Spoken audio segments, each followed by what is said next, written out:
सारी तैयारियां हो चुकी, कल से काम शुरू। बस हो गया। हाँ। फिल्म एक नशे में टुन शराबी चेहरा की कल्पना करने लगते थे। ये छोटे छोटे किरदार निभाने वाले अभिनेता फिल्मों को हिट से सुपर हिट बना सकते हैं। आपको याद होगा शोले फिल्म में फिल्मों के लिए जब जब केस्टो मुखर्जी का नाम आता है, लोग इस बात का अनुमान लगा लेते थे कि फिल्म में जरूर किसी शराबी का रोल होगा। फिल्मों में ज्यादातर नशे में टुन केस्टो मुखर्जी की कहानी कुछ और ही है। केस्टो रियल लाइफ में वाइन को कभी टेस्ट भी नहीं किया था। वे बस चाय पानी तक ही सीमित थे। उनकी शानदार अदाकारी से अनुमान लगाना असंभव था कि वे चाय पानी पीने वाले हैं।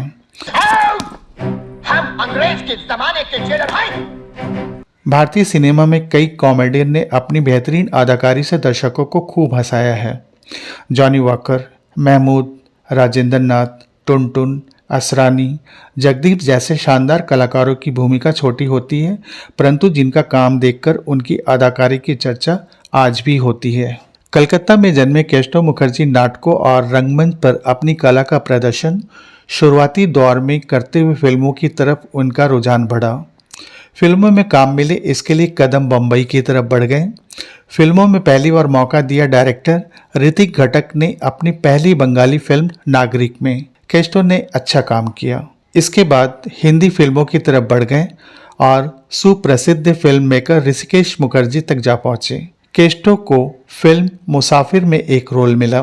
केस्टो मुखर्जी काम के सिलसिले में बम्बई में जब भटक रहे थे, उनका सामना मशहूर निर्देशक बिमल रॉय से हुई। वही बिमल रॉय जिन्होंने परिणीता, विराज बहू, मधुमती, सुजाता, परख, बंदिनी जैसी कई फिल्में बनाई। एक दिन केस्टो मुखर्जी बिमल रॉय के सामने खड़े हो गए। बिमल दा ने केस्टो को सर से पांव तक देखा और पूछा, क्या है? केस्टो ने उनसे कहा, साहब मेरे लायक कोई काम है तो बता दीजिए। बिमल दा ने कहा, अभी तो कुछ नहीं है, फिर कभी आना।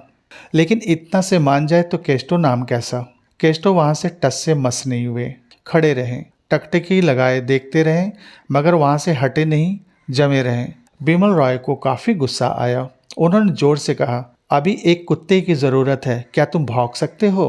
केस्टो तो मौके की तलाश में थे। वे काम के नाम पर कुछ भी करने को तैयार थे। उन्होंने हामी भरी। थोड़ी ही देर में उन्होंने कुत्ते की भौंकने की आवाज निकाली। बिमल रॉय ये देखकर इम्प्रेस हो गए और काम दे दिया। केस्टो मुखर्जी ने 90 से ज़्यादा हिंदी फिल्मों में काम किए। दिलचस्प बात तो यह है कि ज़्यादातर फिल्मों में उन्होंने शराबी की भूमिका की। फिल्म फेयर अवार्ड के लिए कई बार नामांकित हुए। फिल्म खूबसूरत में बेस्ट कॉमेडियन के लिए उन्हें अवार्ड मिला।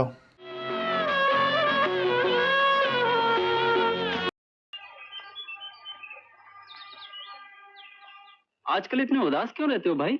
अरे कादिर, मैं क्या बताऊं भाई। अंजू बिटिया चले जाने से जिंदगानी के टूट ही चला गया। आज 6 महीने हो गए कुकड़ू को बोले हुए। OGPP शर्मा को अभी तुरंत सब्सक्राइब कीजिए, लाइक कीजिए, ताकि हम आपके लिए और भी अच्छी अच्छी वीडियो लेकर आएं।